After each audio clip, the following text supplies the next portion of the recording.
ಕೊಡ್ಲಿ ಇವ್ರು ಅವ್ರಿಗೆ ಕೆಲಸ ಏನಿದೆ, ಏನು ಆಗಿದೆ ಅಂತ. ಮತ್ತು ಮೊನ್ನೆ ನಿಮ್ಮ ಬಾಸುರಿ ಸ್ವರಾಜ್ ಅವರು, ಸುಷ್ಮಾ ಸ್ವರಾಜ್ ಅವರ ಮಗಳು MP ಅವರು ನ್ಯಾಷನಲ್ ಆ್ಯಂಥಮ್ ಮಧ್ಯದಲ್ಲೇ ಹೋಗ್ಬಿಟ್ರಲ್ಲ, ಅದಕ್ಕೆ ಯಾಕೆ ಕಂಪ್ಲೇಂಟ್ ಕೊಟ್ಟಿಲ್ಲ ಅವರು, BJP ಯುವ ಮೋರ್ಚಾದವರು?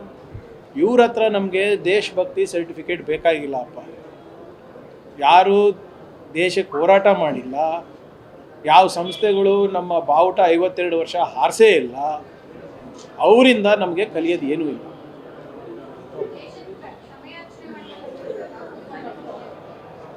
ಫಸ್ಟು ಅಮಿತ್ ಶಾ ಅವರು ಬಂದು ಪಾರ್ಲಿಮೆಂಟಲ್ಲಿ ಉತ್ತರನೇ ಕೊಡೋಕೆ ರೆಡಿ ಇಲ್ಲ. ಈಗನ ಬಂದು ಪಬ್ಲಿಕ್ ಮುಂದೆನ ಉತ್ತರ ಕೊಡಲಿ. ಯಾಕೆ ವಿದ್ಯಾರ್ಥಿಗಳ ಮೇಲೆ ಅವರು ಹಲ್ಲೆ ನಡೆಸಿದ್ರು, ಯಾಕೆ ಟಿಯರ್ ಗ್ಯಾಸ್ ಹಾಕಿದ್ರು, ಯಾಕೆ ಪೆಲೆಟ್ ಗನ್ ಯೂಸ್ ಮಾಡಿದ್ರು, ಯಾಕೆ ಬಿಹಾರ್ನಲ್ಲಿ AK-47 ವಿದ್ಯಾರ್ಥಿಗಳಿಗೆ ತೋರಿಸೋದು, ಅವ್ರು ಕೆಲಸ ಮಾಡೋಕ್ಕೆ ಹೇಳಿ ಫಸ್ಟು.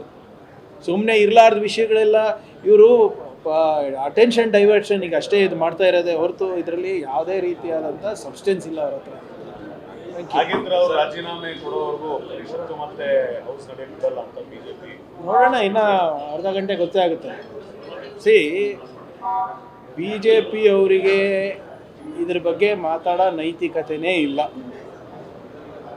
ಅವರಿದ್ದಾಗ ವಿಧಾನಸೌಧವನ್ನು ವ್ಯಾಪಾರ ಸೌಧ ಮಾಡಿದ್ರು, ನೆನಪಿರಲಿ ಅಂತ. ಆ್ಯಂಡ್ ನಾಗೇಂದ್ರ ಅವರು ಇನ್ನೂ ಯಾವುದೇ ರೀತಿಯಾಗಿ ಕನ್ವಿಕ್ಟೆಡ್ ಅಲ್ಲ.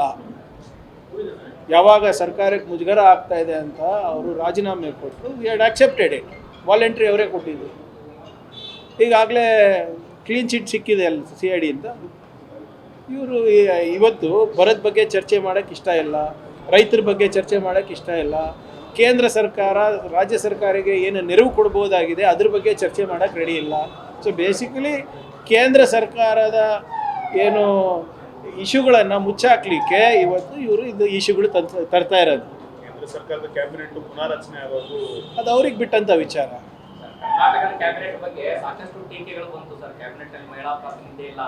ಎಲ್ಲನೂ ಆಗುತ್ತೆ, ಯಾಕೆ ಗಡಿಬಿಡಿ ಮಾಡ್ತಾ ಇದ್ದಾರೆ? BJP ಅವರಿಗೆ ಯಾಕೆ ಇಂಟ್ರೆಸ್ಟ್ ನಮ್ಮ ಕ್ಯಾಬಿನೆಟ್ನಲ್ಲಿ? ಅವ್ರಿಗೇನು ಇಂಟ್ರೆಸ್ಟ್ ಇದೆ? ಅವ್ರದ್ದು ಮೇಲ್ಗಡೆ ನಡೀತಾ ಇದೆ ಅಲ್ಲ ಕ್ಯಾಬಿನೆಟ್ ರಿಶಫಲು, ಅಲ್ಲಿ ನೋಡ್ಕೊಳ್ಳಿ. ಇಲ್ಲಿ ನಮ್ಮ ಮಾನ್ಯ ಮುಖ್ಯಮಂತ್ರಿಗಳು ನೋಡ್ಕೋತಾರೆ. ಯಾವುದೇ ರೀತಿಯಾಗೂ ಕೂಡ ಯಾವ ಸಮುದಾಯಗಳಿಗೂ ಕೂಡ ಅನ್ಯಾಯ ಆಗೋದಿಲ್ಲ.